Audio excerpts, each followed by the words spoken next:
Hello fellow wargamers. In this video we'll be taking a look at the Ghost Tints from the Badger Minitaire paint line. Now some of you have heard of us refer to this as candy, and I may have mentioned them under a different brand called Freak Flex. Now there's a lot of cool techniques you can use with these tints. You may have seen them in my orc skin video that I released a while back using a wash on a white primered model as its shading base. You may have also seen them in Les's I Hate Painting Red and Yellow videos where he used a 3-color base coat as a shading base. If you have not seen those videos yet, the links are in the video description below.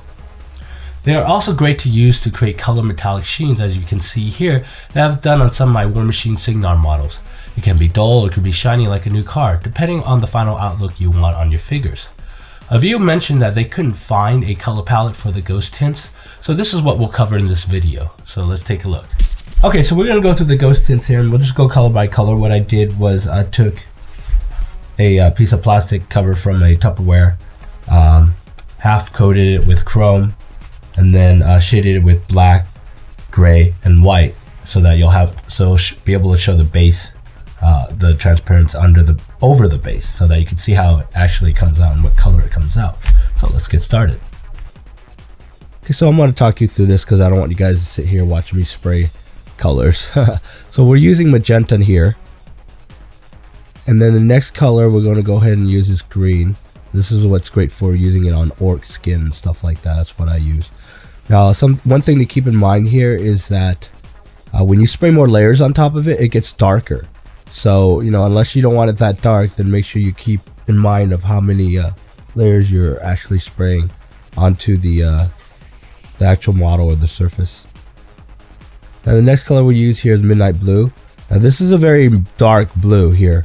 So again, if you want a lighter blue type of color, then make sure you spray, less layers on top of it.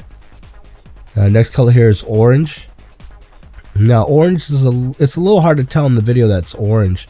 In fact, the tint was a little more yellowish for my taste, but I believe I didn't shake it enough, the bottle enough, perhaps. But it does come out looking yellow a little. But if you spray it on, if you spray more layers on top of it, it'll get orange. It's very weird, that color. This one is purple, great for those Dark Eldar players out there. Now, this color is yellow, and that's the actual yellow itself. It looks very close to that orange color, doesn't it? Next one is brown, great for using on smokestacks and stuff like that. Now, if you notice, hopefully you can see it on the video, that when you put the colors on top of a metallic layer, you get the metallic sheen. It's like painting a car almost. So it looks really kind of cool and kind of new effect. This color is blue. Spraying blue here. So this is the regular blue. So if the other midnight blue is too dark, use the regular blue here. And then this is golden yellow. This is actually a more how do you say it, a harder yellow, not as light, a darker yellow, better that way. I don't want to start making up terms and stuff.